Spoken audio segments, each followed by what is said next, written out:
mom and understand it's really funny.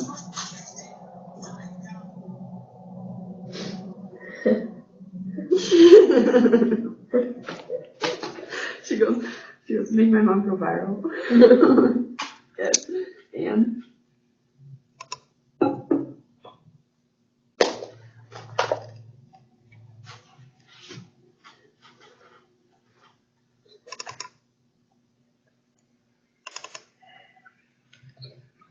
so Parker Rath wrote this note to me. Did you read it? It was the funniest thing. Oh, goodness. Sorry about the poor cloud, your high cloud. This is one, he's like, are you guys a thing? And I was like, yeah, we're becoming like official next week. It's whatever. Yeah, you're just gonna break that to her. Quick preview. What? I said, yeah, you're just gonna totally break it to her. You give her a quick preview. Mrs. Lenny? Yeah. Yeah, I just wanna like warn her, you know? All right. I am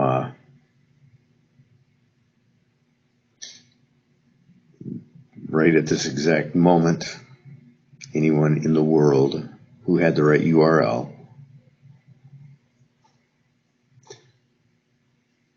could listen to this class. So careful what you say. I love pizza. Pizza. I want to talk, and I am recording it. And if we're lucky, I can figure out how to get it online. It would record to the cloud automatically if I wanted to pay for the subscription. If we're lucky, I can figure out how to get it online so that Mies can listen later. Is she gone? Yes, she's in Kentucky, West Virginia. I thought it was West Virginia, but it doesn't matter. Somewhere down there. So, I want to talk about Mendel and exceptions to Mendel.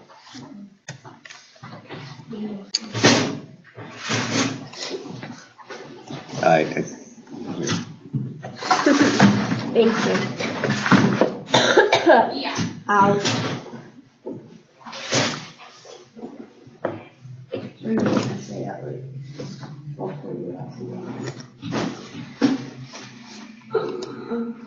So, if someone would turn off that light.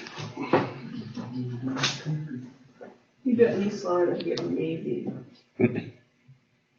Okay. Amazing in an incredibly boring way. Cool.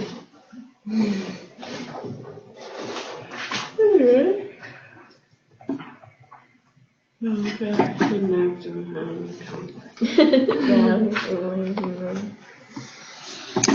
All right. So, reading guide. Question is the wrong term because these aren't mostly questions. I don't know what else to call them though. Reading guide, requirement, statement, whatever, objective.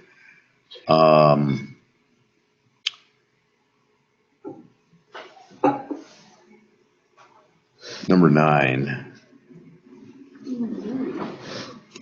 Explain how Mendel's principles of segregation and independent assortment can, together with fertilization, explain the inheritance of alleles on different chromosomes.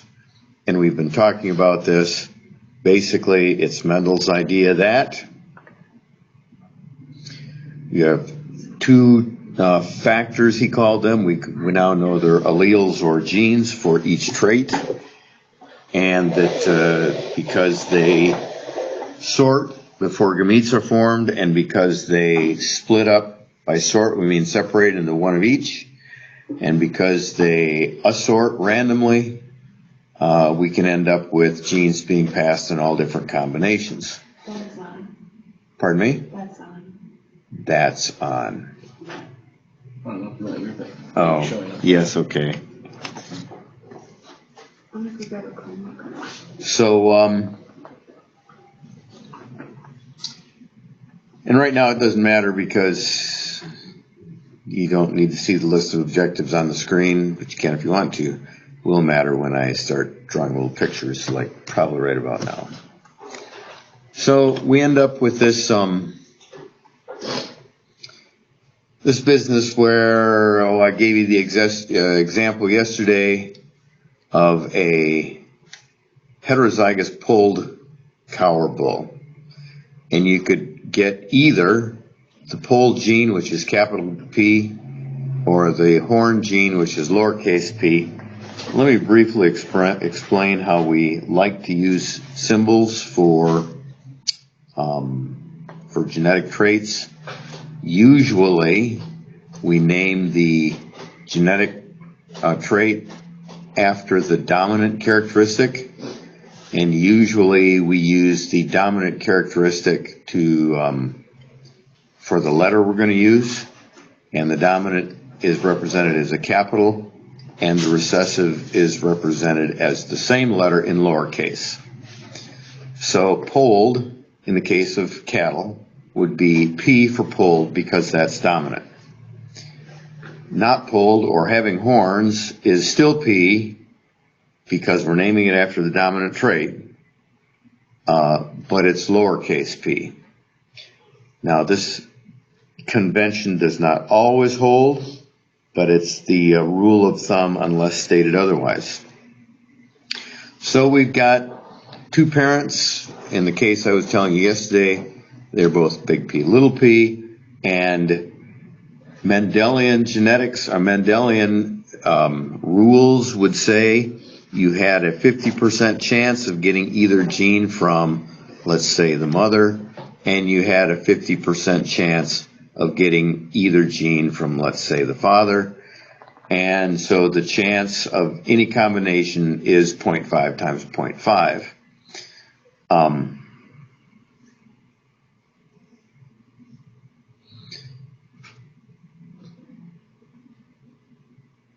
We do that with a Punnett square. No. The chance, yes, 0.5 times 0.5 is 0.5 squared. Yes, that's right. So we do a Punnett square. We say you could get either this one or this one from the mom, and you could either this one or this one. That's lowercase from the dad. So you would have, now careful because it's going to sound like I just contradicted myself. Now the chances of getting any combination are 0.5 squared. So the chance of this combination is 0.5 squared, which is a quarter in this case, 0.25. 0.5 squared, 0.5 squared, 0.5 squared. But it turns out that you've got two chances to get big P, little p, heterozygous, and so in that case, the chance of this one is 0.5 squared, which is 0.25. The chance of this one is 0.5 squared, which is 0.25. But because you've got two chances, it's 0.25 plus 0.25. So the chances of big P, little p are 0.5 or 50%. But the chance of getting this one's only 0.25. You just can't tell the difference. So the chance of big P is 0.25 because there's only one chance for that. And the chance of little p, which looks the same as my big P, so I'll underline them so you know, show you where the line would go if I was writing them on line paper, is 0.2525, which leaves me with a 100% chance. I mean, I've got a 100% chance of getting one of those combinations. Okay, and that's basic genetics. That's basic Mendelian genetics. And if it all worked that way, it would be so incredibly simple. Problem is, it doesn't always work that way. So that brings us to some of these other objectives here, reading objectives, like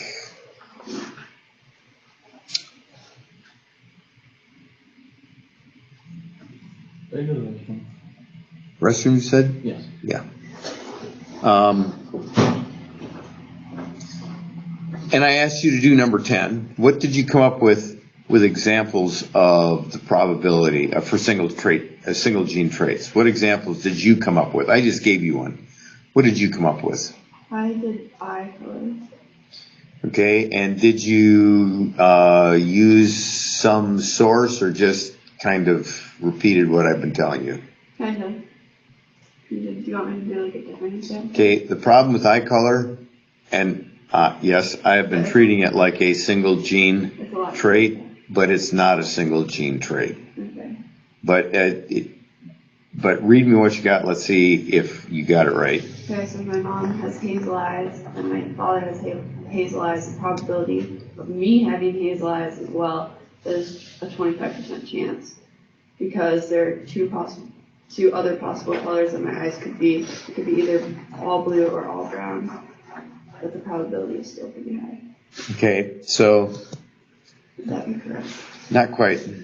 We'll go with it as if it were a single gene trait. So brown would be the dominant trait, so B. Now in this case, both brown and B start with, both brown and blue start with B. So big B is brown and little b is blue. So this would be big B, no coffee, and little b, big B, little b. So the chance of you getting either trait from your dad is 50%. So the chance of you getting this one from your dad is 50%, or 0.5. The chance of you getting this one from your mom is 50%, or 0.5. So the chance of big B is 0.5 squared, or 0.25.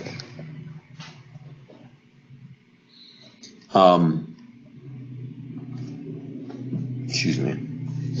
The chance of getting the little b from your dad and the little b from your mom is 0.5 each. So little b would be 0.5 squared, or 0.25. Now, it may not be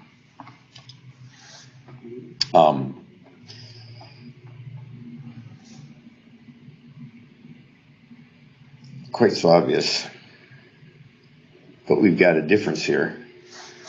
So how am I going to show you this? Colors. We have two possible scenarios. You can get this combination, right? Mm-hmm. Or you can get this combination. So you have two possible combinations here, actually. The chance of you getting what I've underlined with blue, the chance of you getting the big B from your mom and the little b from your dad. So the chance of big B from, I don't know how to do this, mom, and little b from dad is 0.5 times 0.5, which is 0.25. The chance of you getting big B from dad and little b from mom is 0.25.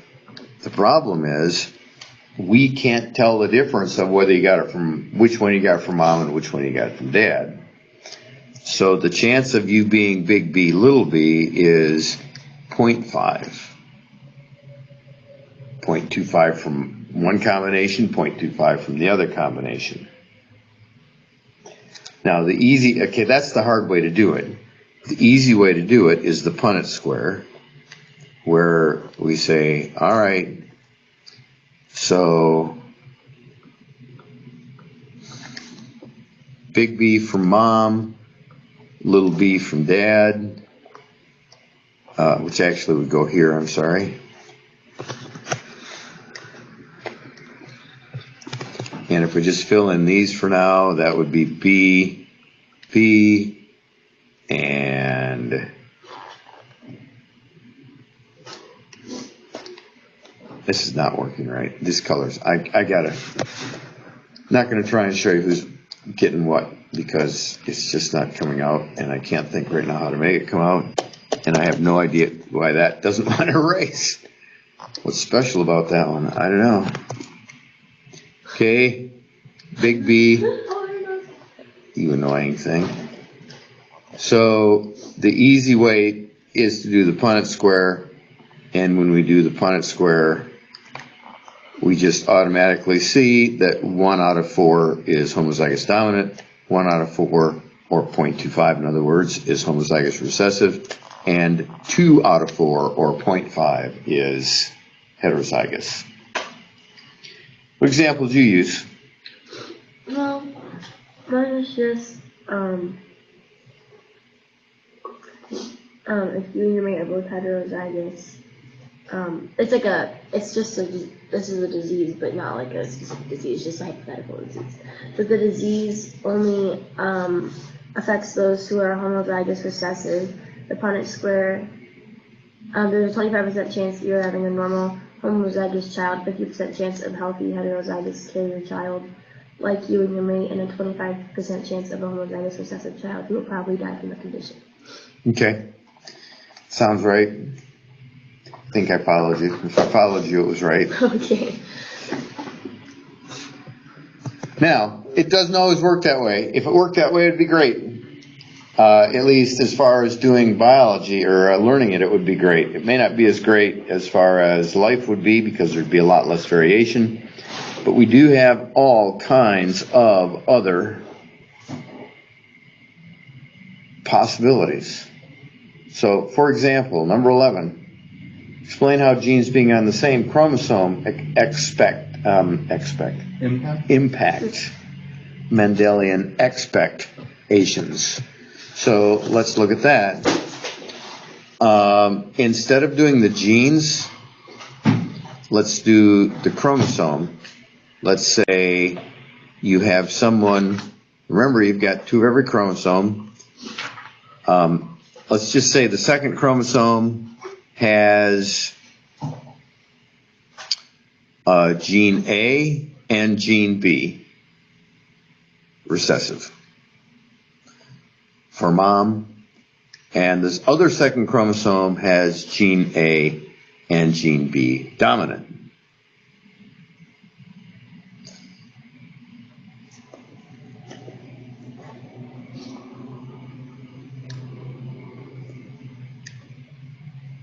Now, when we start filling in the square, we can do this later, we see that A and B are still together. Right? They didn't sort independently.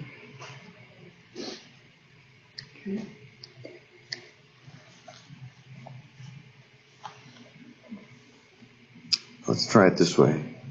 If these were independent genes, we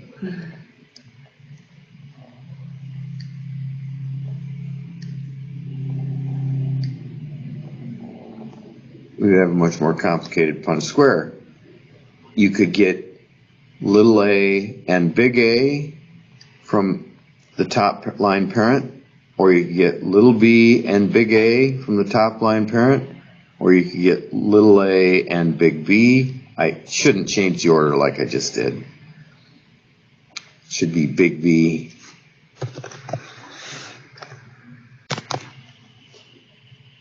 big B, little a, and what's my other choice? Little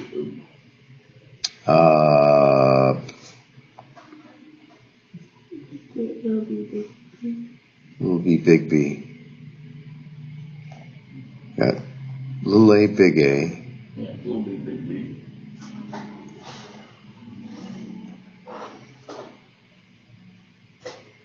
So then I'd have, I just totally lost where I am.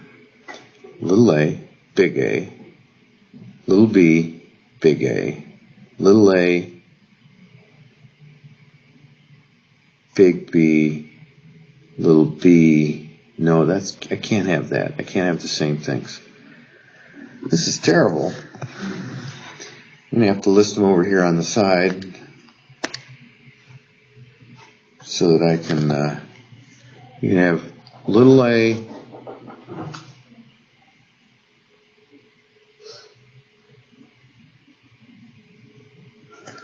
you know what, I've done this countless times and never drawn a blank like this. We'll blame it on the cow.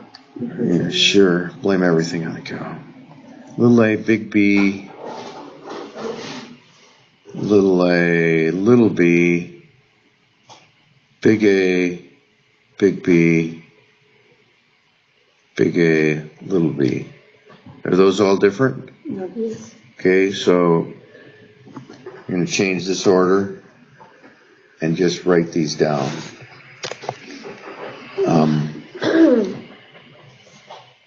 A, B, A, B, A, B, A, B. Now, notice, I've got 4 choices. Right? I transferred across, right? Right? It does, quick question. Does it matter that it's A and then B, or does that not make a difference? Not really. It usually just try and be consistent in the way you do it, but okay, so now if we fill this in, which it's doable, you just have to think about it. Big A, big B, big A, big B, so those are all big letters.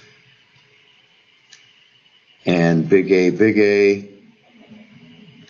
big B, little b, and big A, little a, big B, and you see how this is filling? If you see how it's filling, we don't need to go all the way through. Yeah. What you need to see is we get a 4x4 if they can sort independently, because we have 4 different combinations. 4 times 4 is 16 possible choices. If they're on the same chromosome, if they're on, let's say, the second chromosome, we don't end up with 16 possibilities. We end up with 4 possibilities.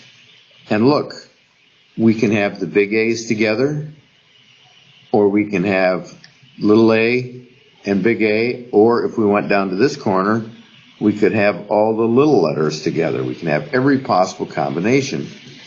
But if they're on the same chromosome, they don't sort independently. Have I totally lost you? No, I'm typing it. Not certain.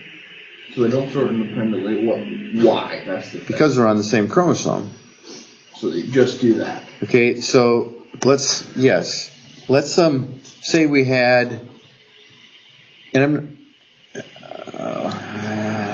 let's say we had this chromosome pair. We'll call this chromosome number 1.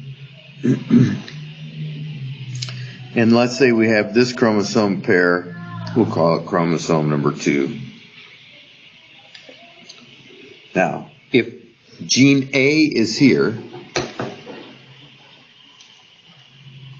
and gene B is on this chromosome, then I can get 4 combinations. When they separate, now the way I drew it, careful, the way I drew it, the big letters are on the left and the little letters are on the right, but how they line up is random. You understand what I'm telling you? How these X's line up? They didn't have to be big, little. They could have been little, big. This didn't have to be big, little. It could have been little, big. So when they separate, I end up with 4 possibilities. 4 possibilities are A, B, big A, little b, little a, big B, little a, little b. Because they can sort any possible combination, so they're always together. But if these are on the same chromosome, A, B, then when they sort, I can get AB or AB. Only 2 choices, because here is where the chromosomes separate from each other.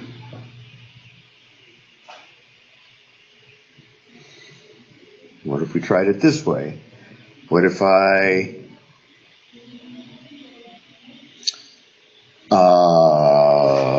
Just cut out a big A and gave you a big A and you a big A.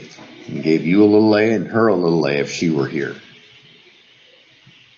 And said you have to walk out of the room with someone with the other letter. You have an A, you have to walk out with someone with a B. You have an A, you have to walk out with someone with a B. There would be 4 different ways you could walk out. 1, okay, you with Josh, 1, you with me, 2. So there's 2 possibilities. Doro with Josh, 3, Doro with me, 4. There would be 4 possible ways you could walk out. But what if I said, you both have big A, little a, or big A, big B, and you both have little a, little b. Then if you walked out with me, you would be big, little, big, little. But if you walked out with him, you would still be big, little, big, little. Because you're carrying the same, you're carrying the pair. Still not looking like it's all that sunk in.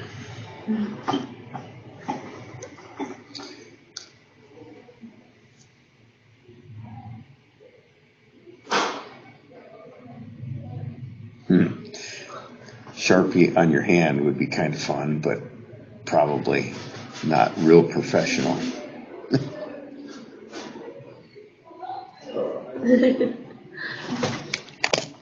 there a YouTube video on it?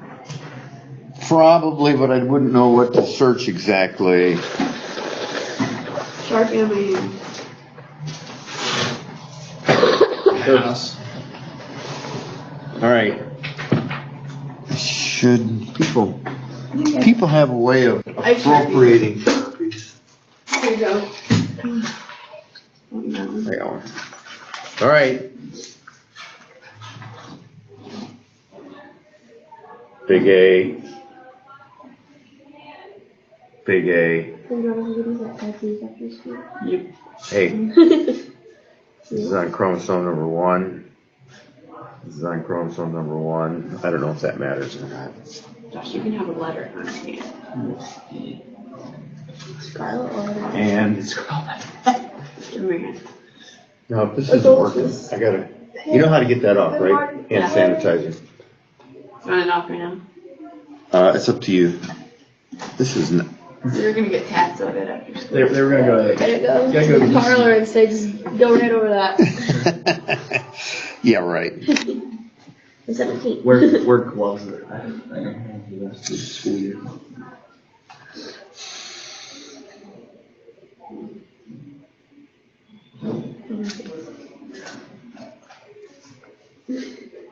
So would the answer to the question be, just curious, would the answer to the question be, they do not sort independently? Yes, that is basically they don't sort independently because they're on the same chromosome. But there's more that I want you to get, and I'm not getting a way to tell you what the rest. We're going to come back to this. I'm going to think about it and come back to it. There's no point in trying to do it on the fly if I can't think of anything. It's okay, Mallory, we don't get it either. Oh, I forgot Mallory was here. All right. The effects of multiple gene interaction, Mendelian expectations.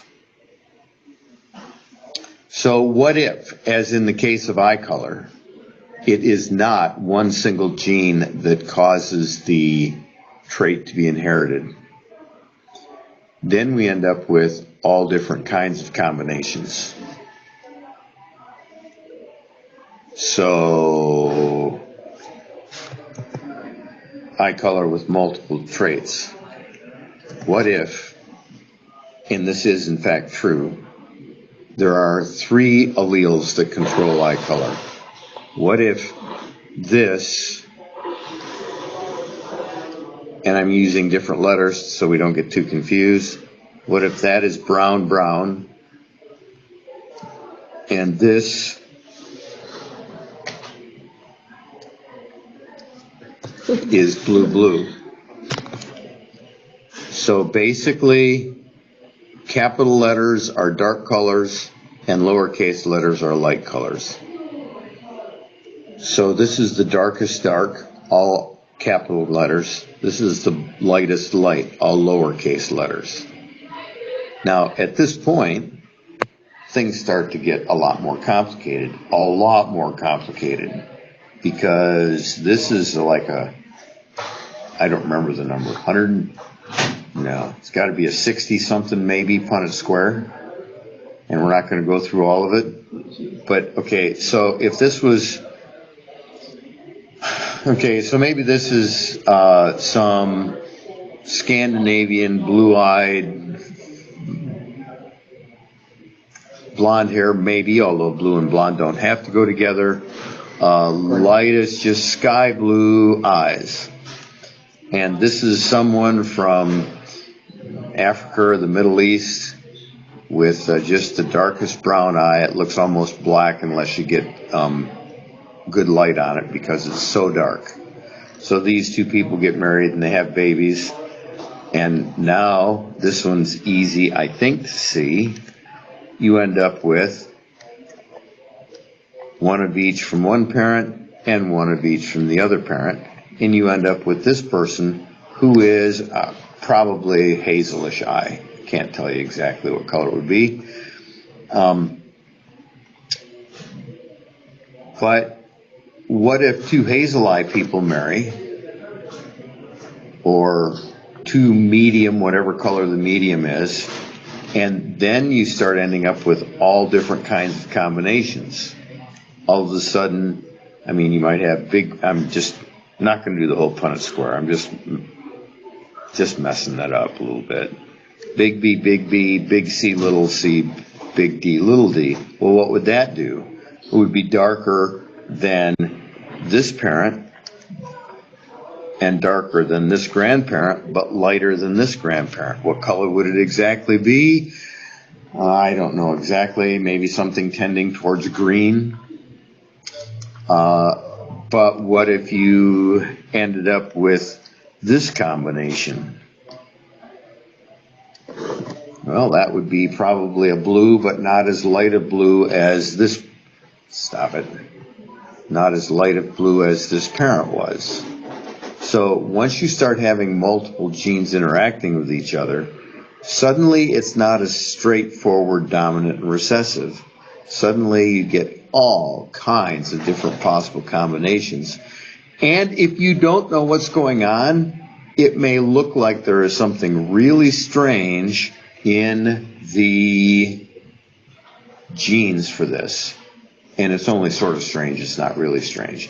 But it can look like random recessive alleles are popping up out of nowhere, when in fact it's just different combinations of what we already knew was there. And this is skin color, hair color, eye color. All of these have several different alleles that are controlling it, and there is some overlap between the alleles that control it. So skin color and hair color don't directly go together, but there's an allele in mammals called the extension allele, which controls like whether you can make eumelanin or pheomelanin, black melanin or brown melanin. And so skin and hair color will be related, but not directly, or not solid link, not like all black people have to have black hair or all white people have to have blonde hair or brown hair. So skin color, hair color, and eye color do follow this. And how would you run the probabilities on this? How would you say, what would you, this one's obvious. You're going to get, if you start with two homozygous, you're going to get heterozygous. That one's obvious. But past that, how would you run the probabilities on it? It would just be Punnett square, basically, and it would take a while to work it out. I'm going to come back and talk about probabilities a little more on Monday. Sex length. somewhere in there it says sex linked. Sex linked inheritance is completely different because it involves two different kinds of chromosomes. So females are XX. Males are XY. I may have done the probabilities wrong, but that's how many possible combinations you can get. I think you did them wrong. It's not that high. Because I've done Punnett squares bigger than that, and I know there's not that many even wildly close. But we will talk about that a little later. Look at this picture. And look at the difference. Here.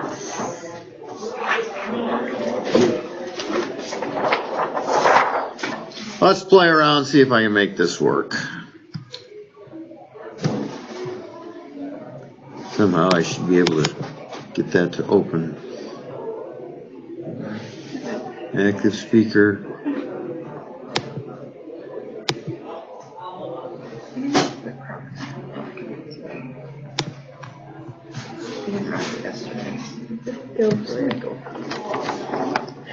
All right. Look. So Maybe we should turn on the backlight. you can't see it up there, but you can see it on the screen. There is an inset of the camera from my laptop. If you look at the X chromosome right there, see how long the X chromosome is? Yeah. I mean, exactly how long is pretty much irrelevant. But if you look at the Y chromosome,